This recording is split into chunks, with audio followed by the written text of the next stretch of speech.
আসসালামু আলাইকুম everyone, welcome back to my channel. আজকে আমি আপনাদের সাথে শেয়ার করব চিকেন শাসলিক।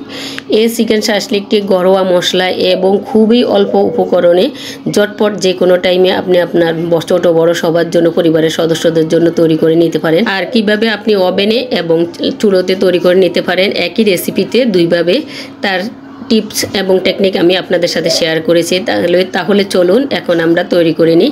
এখানে আমি ব্রয়লার মুরগির 2টি পার্ট নিয়েছি বুকের, এগুলো আমি লম্বাটে করে কেটে নিব। কেটে নিয়ে তারপর স্কোয়ার সাইজ করে আমি টুকরো টুকরো করে পিস করে নিব। সবগুলা সাইজ একই পরিমাণ মতো কেটে নিতে চেষ্টা করবেন। ছোট বড় সামান্য হলে কোনো অসুবিধা নেই, তবে একই পরিমাণ কেটে নিলে ভালো হয়। এখানে আমি দুটো মুরগির বুকের পাটটাই নিয়ে নিই। এখানে আমি একটি লোহার দিস্তার মধ্যে কালো গোলমরিচটাকে গুঁড়ো করে নিয়েছি। আপনারা ব্লেন্ডার জারও করে নিতে পারেন, তবে ফ্রেশটা দিতে চেষ্টা করবেন, তাহলে স্বাদটা ভালো আসে।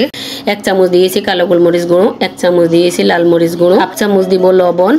এরপর এতে আমি অ্যাড করে দিব গরম মশলা গুঁড়ো। গরম মশলা গুঁড়ো এখানে 1/2 চামচ থেকেও কম দিয়েছি আমি।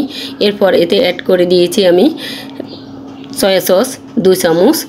এরপর এতে অ্যাড করে দিব আদা রসুন বাটা 1.5 চামচ। এরপর এতে অ্যাড করে দিব ভিনেগার। যে ভিনেগারের যে বোতলটা আছে ওই বোতলের মুখ দিয়ে আমি এক কাপ 1 চামচ দিয়েছি, 1 চামচ পরিমাণে। এটা এখন আমি চিকেনগুলোকে ভালো করে মশলার সাথে মেখে নিব। ভালো করে মশলার সাথে মেখে নিয়ে আপনি আধা ঘন্টা রেখে দিয়ে ভেজে নিতে পারেন, আর 2-3 ঘন্টা রেখেও ভেজে নিতে পারেন। আমি ঢাকনা দিয়ে ডেকে 2-3 ঘন্টার মতো ফ্রিজের নর্মাল চেম্বারে রেখে দিব। আমার মনে হয় চিকেনের কোনো আইটেম একটু মশলার সাথে মেখে একটু সময় ধরে রেখে দিলে ভালো হয়। এরপর আমি প্রায় 2.5 ঘন্টা থেকে 3 ঘন্টা পর চলে এসেছি চিকেনটা নিয়ে। হোটেল বা রেস্টুরেন্টের ওরা রেড ফুড কালার ইউজ করে, এখানে আমি কোনো রেড ফুড কালার ইউজ করিনি। এইখানে আমি 6-7টি শাসলিক স্টিক নিয়ে নিয়েছি। স্টিকগুলোকে আমি আধা ঘন্টা পর্যন্ত পানির মধ্যে ভিজিয়ে রেখে দিয়েছি যাতে করে ভেঙে না যায়। আর এখানে আমি কিছু পেঁয়াজ, টমেটোর বিচিটা ফেলে দিয়ে তারপর ক্যাপসিকাম স্কোয়ার সাইজ করে কেটে নিয়েছি। কেটে নিয়ে ভালো করে চিকেনের সাথে মেখে নিয়েছি। এরপর এতে অ্যাড করে দিয়েছি আমি 2 চামচ পরিমাণ রান্নার রেগুলার তেল দিয়ে আরও কিছুটা মিক্সড করে নিয়েছি। মিক্সড করে নিয়ে এখন আমি শাসলিকগুলা স্টিকে গেঁথে নিব। গেঁথে নেওয়াটাও হচ্ছে যার যার পছন্দ মতো সাজিয়ে নেবেন। প্রথমে আমি একটা চিকেন দিয়ে তারপর 3টা সবজি দিয়েছি। এভাবে করে আমি মোট 3টা চিকেন করে দিয়েছি একটি শাসলিক স্টিকের মধ্যে। আপনি আপনার পছন্দ মতো করে সাজিয়ে নিতে পারেন। দেখতে পাচ্ছেন চিকেনগুলা যদি 2-3 ঘন্টা রাখা হয় এমনিতে মনে হয় যেন একদম সফট হয়ে এত সুন্দর, এত জুসি হয়ে যায়, খেতেও খুবই মজাদার হয় চিকেন শাসলিকটি।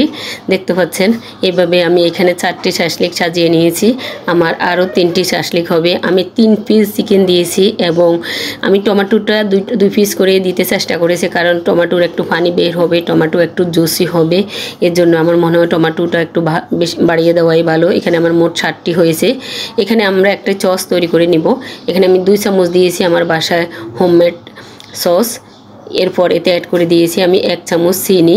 এরপর এতে অ্যাড করে দিব 2 চামচ পরিমাণ রান্নার রেগুলার তেলটা দিয়ে আমি এখন এই সসটা তৈরি করে রেখে দিব। যখন আমরা শাসলিকগুলো চুলোয় দিব তখন মাঝে মাঝে এই সসটাও শাসলিকের গায়ে দিয়ে দিব।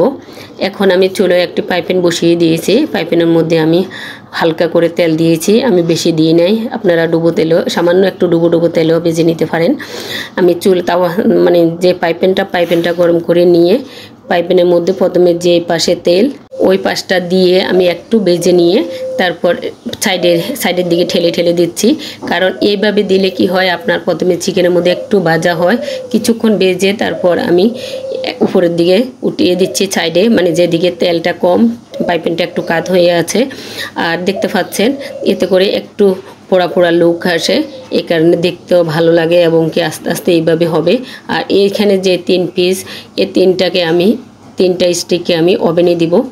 দেখতে পাচ্ছেন ওভেনে দেওয়ার আগে আমি কিছুটা যে সসটা বানিয়ে রেখেছি ও সসটা থেকে কিছুটা দিব। আর এখানে আমি রান্নার রেগুলার তেল দিব না, এগুলোর মধ্যে কিছুটা ঘি দিয়ে আমি ওভেনে দিয়ে দিব। আর চুলো যেগুলো দিয়েছি এগুলোর মধ্যে আমি একটু ঢাকনা দিয়ে দিয়েছি, কারণ আমি মনে করি যে কিছুক্ষণ ঢাকনা দিয়ে রান্না করলে ভালো, চিকেনটাতে এমনি ম্যারিনেট করে তার মধ্যে একটু ভালো করে সিদ্ধ হবে।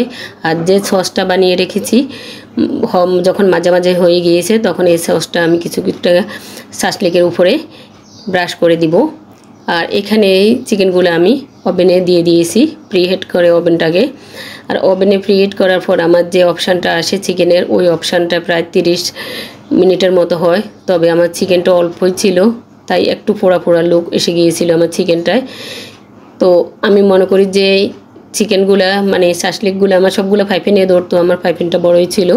তারপর আমি ট্রাই করেছিলাম ঝটপট কীভাবে মানে ঝটপট যেন তৈরি করে নিতে পারি ওভেনে। ওভেনে অবশ্য আরেকটু ঝটপট হয়, 15-20 মিনিট যে চুলোয় হয়, 15-20 মিনিট আপনি একটু সময় নিয়ে করলে দেখতে পাচ্ছেন কতটা জুসি, কতটা মজাদার হয়, আপনি ভাবতেই পারবেন না এত মজা হয়েছিল চিকেন শাসলিকগুলো। খুবই সহজ এবং অল্প উপকরণে কত মজাদার একটা শাসলিক, আপনি হোটেল রেস্টুরেন্ট থেকে মজাদার হয়ে শাসলিকটি। আর আমার ওভেনেরগুলো একটু ড্রাই হয়ে গিয়েছিল, কারণ যেই চিকেনের টাইমটা আমার এসেছিল ওইটা একটু বেশি হয়েছিল, আমি ইফতারের টাইম হয়ে গিয়েছিল, তাই একটু খেয়াল করতে ভুলে গেছি। আরও মানে 20 মিনিট থাকা অবস্থা আমি যদি বের করে নিতাম তাহলে আমার শাসলিকগুলো সম্পূর্ণ পারফেক্ট হতো। ওভেনেরগুলোও খুবই মজাদার হয়েছিল, কিন্তু একটু কিছুটা ড্রাই হয়ে গিয়েছিল। চুলারগুলো খুবই জুসি ছিল। যদি আমার রেসিপিগুলো আপনাদের ভালো লেগে থাকে, আপনারা যদি ট্রাই করে থাকেন, তাহলে কমেন্ট করে জানাতে ভুলবেন না। আজকের মতো এখানে বিদায় নিলাম। আল্লাহ হাফেজ।